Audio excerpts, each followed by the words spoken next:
Yes, good morning students. Last time we discussed how miscible liquids can be separated. तो इसके साथ हमने separation techniques कर लिए हैं। लास्ट एक बची है, वो आज हम करेंगे।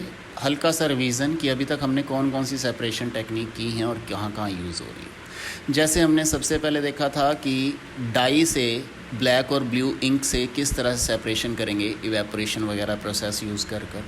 फिर हमने देखा सेंट्रीफ्यूगेशन मेथड, किस तरह से मिल्क बटर इस तरह से क्रीम से अलग होते हैं।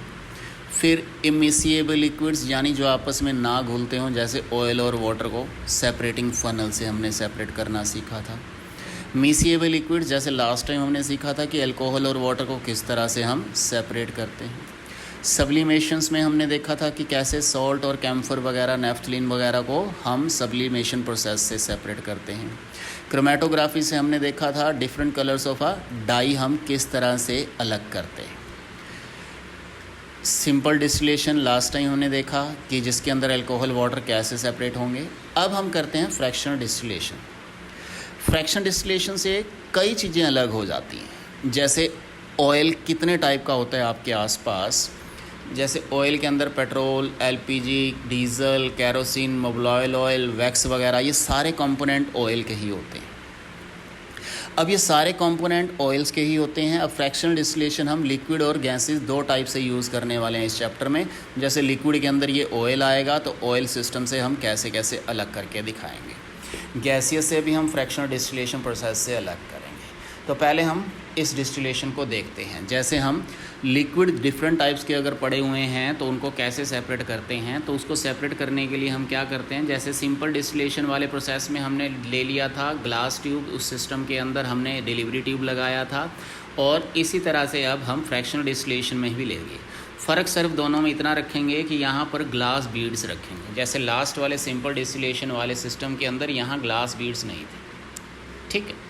तो जैसे ही यहाँ पर मिक्सचर बॉयल होगा, बॉयल होने के बाद इवेपोरेट होगा, जिसका जैसे टेम्परेचर आएगा, जैसे फ्रैक्शनल डिस्टिलेशन आपको समझाया था कि ये लेस देन 25 केल्विन का डिफरेंस होगा जिन जिन लिक्विड्स में, तो वहाँ पर इसको फ्रैक्शनल डिस्टिलेशन को अप्लाई करना पड़ता है हमें।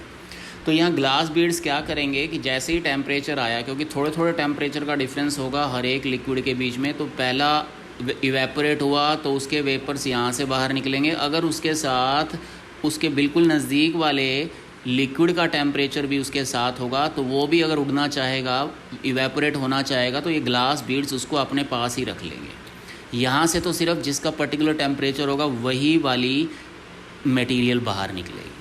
तो इवेपोरेट होकर यहाँ, जैसे मान लीजिए आपके पास एसीटोन है, अल्कोहल है, वाटर है, कई तरह के मिक्सचर हैं, तो सबसे पहले जो एसीटोन वगैरह उबलेगा, उसके साथ साथ अगर दूसरा लिक्विड पेट्रोल वगैरह निकलना होगा तो वो यहीं पर रह जाएगा। पहले एसीटोन के पूरे बाहर होंगे, फिर पेट्रोल वगैरह। अब यहाँ पर जो यूज़ होता है बेसिकली वो फ्रैक्शनेटिंग टावर यूज़ होता है। जैसे रिफाइनरी, पानीपत रिफाइनरी के अंदर इस तरह के टावर लगे होते हैं। क्रूड ऑयल डाला जाता है, कच्चा तेल डाला जाता है, और उसको ज़बरदस्त हीट दी जाती है, और अलग अलग टेम्परेचर के ऊपर अलग अलग मटेरियल यहाँ से पास ऑन होना शुरू हो जाता है, निकलना शुरू हो जाएगा। जैसे वैक्स निकलेगी, मोबिल ऑयल निकलेगा, केरोसिन, डीजल, पेट्रोल, यहाँ देखिए जैसे एलपीजी सबसे ऊपर लो टेम्परेचर पर पास हो जाती है। तो ये फ्रैक्शनेटिंग टावर कहलाता है, जिसके अंदर हम डिफरेंट टाइप्स के लिक्विड्स को सेपरेट करते हैं, ठीक है। अब एक इम्पॉर्टेंट क्वेश्चन आता है कि what is the difference between simple distillation and fractional distillation. क्या होता है दोनों में डिफरेंस। देखो, सिंपल डिस्टिलेशन क्या होता है, it is a simple process, जबकि fractional distillation fraction complex process होता है। सिंपल के अंदर टू मिसिएबल लिक्विड्स यानी जो आपस में मिक्स हो सकें, वैसे सिर्फ दो ही अलग करने का प्रोसेस है, जबकि fractional distillation more than 2 liquids आपस में सेपरेट होते हैं।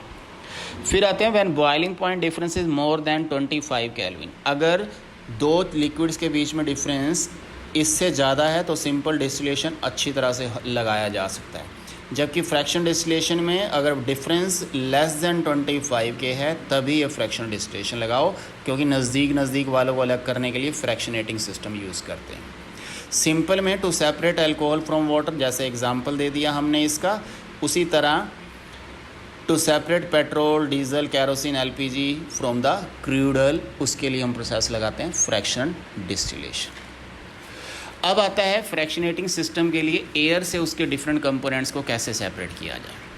एयर के अंदर पहले तो देखो होता क्या क्या, इसके अंदर होता है oxygen, nitrogen, argon, carbon dioxide, dust particles, ये सारी गैसेस और ये डस्ट पार्टिकल, वाटर वेपर्स, ये सारा कुछ एयर्स के अंदर होता है।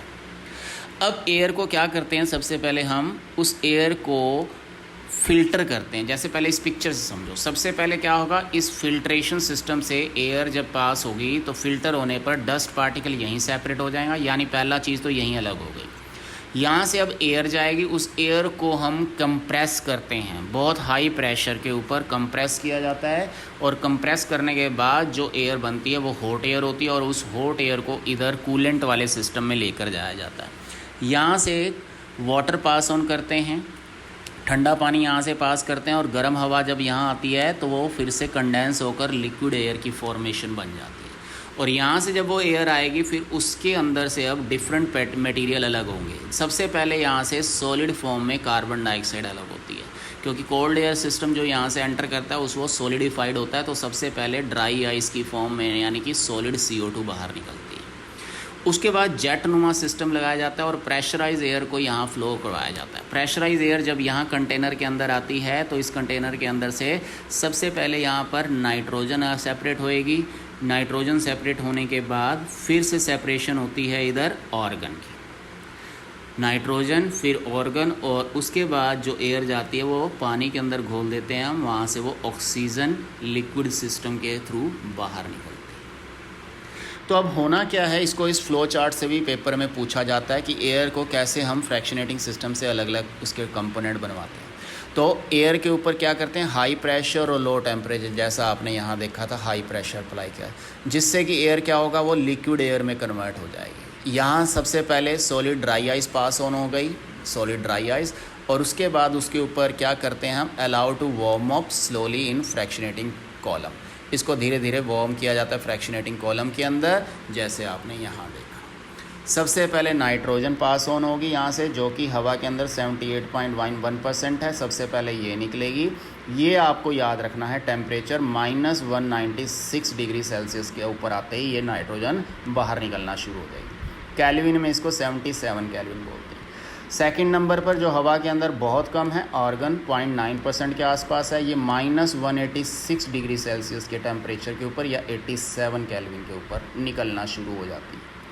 और लास्ट में निकलता है ऑक्सीजन, जो एयर के अंदर 20.9% है, ये -183 डिग्री सेल्सियस के ऊपर यानी 90 कैल्विन के ऊपर सेपरेट होती है। तो ये फ्रैक्शनेटिंग सिस्टम है जिसके थ्रू एयर के डिफरेंट कंपोनेंट्स हम सेपरेट होते हुए देखते हैं। इनके तीनों के टेम्परेचर भी आपको याद रखने पड़ेंगे, ठीक है। माइनस में वैल्यूज़ उलट जाती हैं। नॉर्मली बच्चे क्या कहते हैं, 196 बड़ा है दिखने में, बट अगर माइनस लग गया तो दैट मीन्स ये छोटा हो गया इन सबसे। तो पहले ये निकलेगा, बाद में ये last. That is all for the day. Thank you.